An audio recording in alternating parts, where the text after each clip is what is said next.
Hey y'all, I'm back for the next edition of your advisory class. So today we're going to do something that's going to carry over into tomorrow's lesson, but I'm really excited about it. We're going to look at the anatomy of a resume.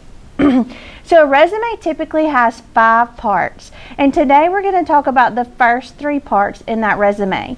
So a resume is important for everybody, regardless of whether you're going to college or you're going to get a job or even go into the military. There's going to be a time where you are going to need to have a resume. So we want to teach you how to successfully do that by working through this worksheet here, and then you can take the information and you can plug it into your computer and you can actually create your resume. So the first part we're going to talk about today is your contact information. So this is your personal information. We're going to start off with your first and your last name, and this needs to be your legal name. Then it should be followed by your permanent address. So I know that a lot of you may not know your address. This is something you're going to really need to learn. You're in high school, and it's very important that you know this information. So this includes your street address, your city, your state, and your zip code. That would be followed up by a phone number, and you want to make sure that you use an area code on the phone number along with the correct 7 digits that would be on your resume. This is really important if someone's trying to get in touch with you, that they have the right contact information. And lastly, in this section would be your email address. So just a little word of caution about email addresses. First of all, you do have a school email address. However, that email address will be gone once you graduate. So I highly recommend you creating your own personal email address where you can start to receive things for college, jobs, and other information you may need. But when you create that email address, there are some things that you should consider. You do not want it to be of an inappropriate nature, something that would make someone uncomfortable sending something to that email address. You want something very generic with name, maybe some numbers, but nothing too explicit or just inappropriate. And make sure that you've typed it in once you put it on your resume correctly. So you've written down all of the characters correctly, and it is the way that they can get in touch with you. So the first one is very important. Again, this is what the employers are going to see. It's going to go at the top of your resume, and it's how they are going to get in touch with you. So I'll give you a little bit, pause the video now, and you can complete the worksheet, Section 1, Contact Information. All right, Section 2. This is where you're going to put some type of objective or goal. So more than likely it will be something related to a job or career. However, it could be for an internship, a scholarship program, something you're trying to get into. So you would list your job objective or career goal here on the lines. And I've given you 2 different ways that you can do this. So you can type it in a sentence, a full sentence. My objective is to obtain a job at Henry's Burgers, and leave it at that. Or you can list it with bullets. And you can list some things that you have, some skills that you have that would make you qualified for whatever it is that you are applying for. If you don't know that you're applying for anything right now, I would encourage you to go ahead and do the bullet list and list some skills that you have strengths in. So things like a strong leader, I'm always on time, I'm organized. Those are some great things. I can work well in a team. That's another one that employers are really looking at in this area. So they want to see your strengths here so they know, are you a good fit for what they're looking for?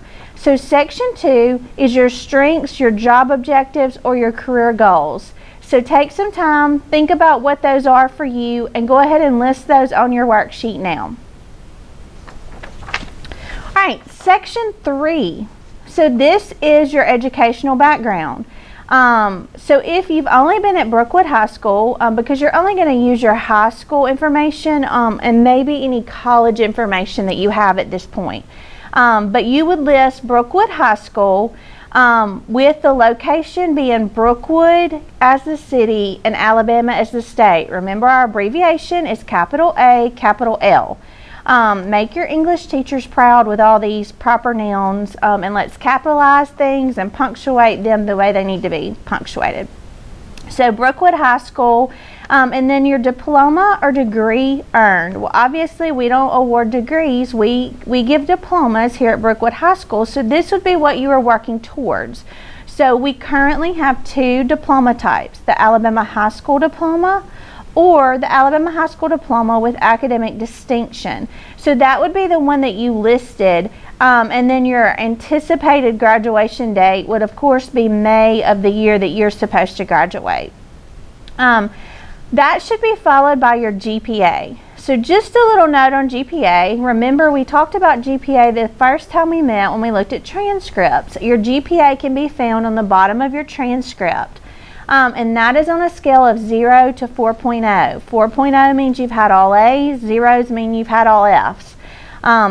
If your GPA is under a 2.0, I probably would not list that on your resume because that may not be beneficial for you. So just think about leaving that off if when you find your GPA it is below a 2.0. The GPA is followed by a section called Honors and Achievement. So guys, this is where you're really going to get to brag on yourself. This is why we encourage you to get involved in things at school, why Club Day is so important, organizations at Brookwood are so important, and outside of school in your community. So you're going to enter any honor or achievement you've had. So this means I was a member of Beta Club, Honor Society, I was in FCCLA, I was on I was a Panther Peer Mentor, I was part of Brookwood High School Ambassadors, so my list just goes on and on. Now, what if you're only in one or two? Hey, that's okay, list those, and let's get involved in some more things. Another note for here, if you're a class officer or if you're a certain officer in one of those clubs, or you had a certain position on a sports team, like you were in the leadership part of that, you would definitely want to indicate that in that section, along with the dates that applied.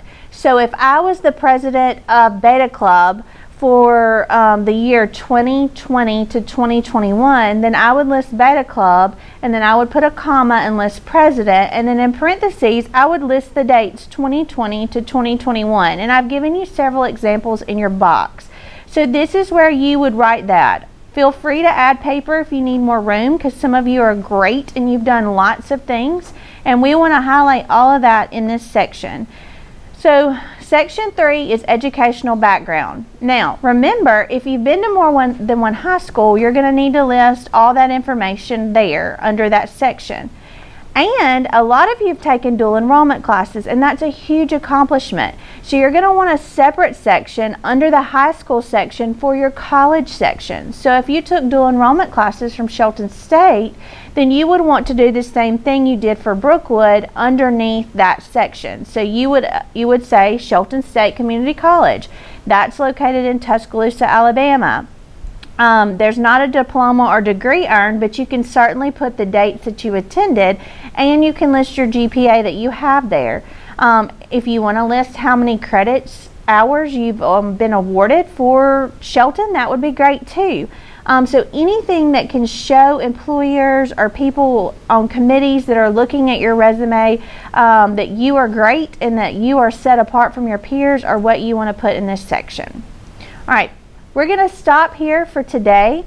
You will cover sections 1, 2, and 3, which again are contact information, your job objective or skills or career profile, and then of the educational background section.